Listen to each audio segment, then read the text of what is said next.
Bem, nosso estudo de hoje é a introdução do livro Vida e Sexo, do Emmanuel. Que os problemas do sexo agitam atualmente vastos setores da vida humana é incontestável. De que forma, porém, as teses do sexo são tratadas no plano espiritual para o plano terrestre? Semelhante indagação, repetidamente endereçada a nós outros, pequenos servidores desencarnados, motivou a formação do despretensioso volume que oferecemos aqui aos leitores amigos. Com ele, não disputamos qualquer posição nova ante os devotados lidadores da psicologia moderna que hoje esquadrinham os meandros da alma humana para benefício da saúde mental da comunidade. Com as nossas ligeiras páginas, tão somente devolvemos conceitos formulados na codificação kardeciana para demonstrar que as proposições ao redor do sexo, apaixonadamente focalizadas na atualidade da Terra, foram objetos de criteriosas anotações do mundo espiritual no século passado na previsão dos choques de opinião em matéria afetiva que a humanidade de agora enfrenta.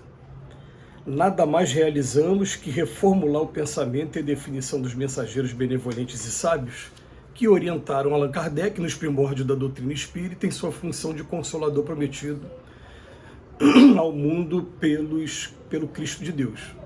E para não nos delongarmos em considerações desnecessárias, concluiremos que em torno do sexo será justo sintetizarmos todas as digressões nas seguintes normas: não proibição, mas educação; não abstinência imposta, mas emprego digno com devido respeito aos outros e a si mesmo; não indisciplina, mas controle; não impulso livre, mas responsabilidade. Fora disso, é teorizar simplesmente para depois aprender ou reaprender com a experiência.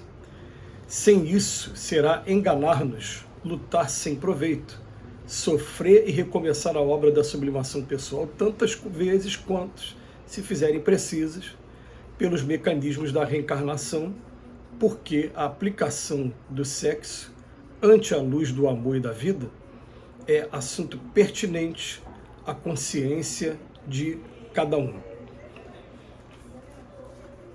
Vamos lembrar, em primeiro lugar, que Emmanuel está se referindo ao século XIX, quando Allan Kardec trouxe a codificação para a gente. E ele está falando no século XX, em meados do século XX. E ele, em primeiro lugar, ele vem lembrar conceitos que foram trazidos pelos espíritos através de Allan Kardec no Livro dos Espíritos, quando ele codificou a doutrina. Esses conceitos vão estar na pergunta 200, 201, 202, quando pergunta assim, os espíritos têm sexo? E a resposta vem assim: não como o entendeis. Aí vem dizer para a gente que, na verdade, o espírito, nós, quando desencarnamos, a gente não tem sexo. Aí ele pergunta, faz na pergunta seguinte: então o mesmo espírito ele pode animar um corpo masculino e um corpo feminino? Ele fala assim: é o mesmo espírito que pode passar tanto por uma quanto por outra experiência. E a última pergunta fala assim: mas o que é melhor? E a resposta fala: isso vai depender do gênero de prova que a pessoa tem que passar. Essa resposta é uma resposta bastante interessante, porque a gente, para trazer esses conceitos básicos, a gente vai lembrar que na doutrina espírita eles vêm falar primeiro que não existe reprodução entre os espíritos. Eles falam para a gente assim, que a origem, a criação dos espíritos é um mistério. Eles não sabem explicar como aconteceu. Mas eles dizem que não existe um papai ou uma mamãe espírito para se formar um espírito. Ele diz apenas que foi criado por Deus. Mas quando a gente vem para cá, para a vida na Terra, até para efeito de perpetuação da espécie, aqui a gente reencarna ora homem, ora mulher. E, em primeiro lugar, a gente vai pensar nessa parte de perpetuação de espécie, mas somente nessa parte já está muito superada essa teoria, porque a gente sabe também que faz parte de terapia para a gente. Vamos botar assim, realização também hormonal para cada um de nós. A gente vai estudar ao longo dessas lições alguns dos transtornos provocados por comportamentos equivocados nossos, e a gente vai conseguir entender Por que Joana de Ângeles tem um momento que ela também fala na sua obra que o sexo é um espinho na carne da alma? Por quê? Porque querendo ou não querendo, a gente vai ter que aprender a disciplinar, e como diz o Emmanuel aqui na lição, a gente vai ter que voltar tantas quantas vezes se fizerem preciso pelo mecanismo da reencarnação, se a gente não conseguir sublimar essa função nossa. E as frases que ficam aqui para efeito de introdução ao livro são muito profundas. Ele fala assim, já em pleno século XX, pouco antes da revolução sexual que aconteceu na década de 60, né? Porque com o movimento hippie, com a questão do sexo livre, já começou a elaborar essas questões, e esse livro aqui, a primeira edição dele foi lançada em 1970, quando as nossas mentes aqui na Terra estavam fervilhando em torno do tema. E ele fala para a gente, não estamos na época de proibição, mas de educação. Não estamos na época de abstinência imposta, mas de emprego digno com o devido respeito aos outros e a si mesmo. Não é na época de indisciplina, mas de controle, não de impulso livre, mas de responsabilidade. E a gente espera aí, com o estudo desse livro e com as suas 26 lições, né, que a gente possa estar interpretando com a ajuda dos espíritos, analisando vários dos aspectos que ainda atormentam a nossa vida aqui na Terra.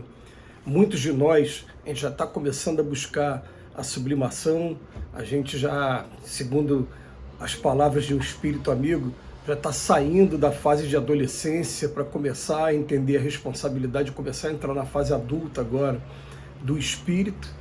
Então, conceitos que são de muita importância para cada um de nós, porque a gente vai começar a pensar no seguinte: só essa análise que o espírito não tem sexo, eu vou começar a raciocinar assim, se eu hoje estou encarnado homem, eu devo começar a pensar que quando eu estiver reencarnado mulher, quais são os direitos que eu quero e o respeito que eu quero ter com relação a mim mesmo.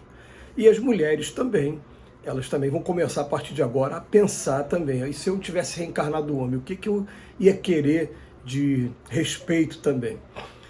Uma vez foi até motivo assim, de muita crítica esse comentário que foi feito por um espírito amigo, mas ele falou que tinha muitas mulheres que reclamavam dos seus homens e colocavam a culpa muito grande nos homens aqui que estão aqui na Terra nesse momento, mas que se envergonhariam se lembrassem também o que fizeram quando estiveram reencarnados homens. Que a gente vai perceber que quanto mais na infância da humanidade, a força física dominava. E que, pelo menos se tratando de Brasil, até 1988, quando foi promulgada a Constituição que está vigente até hoje, homens e mulheres não tinham direitos iguais aqui no Brasil. Muita coisa aconteceu de lá para cá e, infelizmente, em pleno século XXI, a gente ainda precisa de uma lei Maria da Penha e precisa até de alguns crimes serem punidos com mais rigor, feminicídio, por exemplo, discriminação da mulher no mercado de trabalho, algumas coisas que a gente coloca na letra da lei, mas até que o homem consiga praticar, consiga entender essa natureza espiritual e consiga ter esse respeito, leva um determinado tempo. Da mesma maneira que o livro vai abordar também quais são as consequências da viciação da energia sexual e vai nos orientar também como a gente está utilizando essa energia da melhor maneira daqui para frente.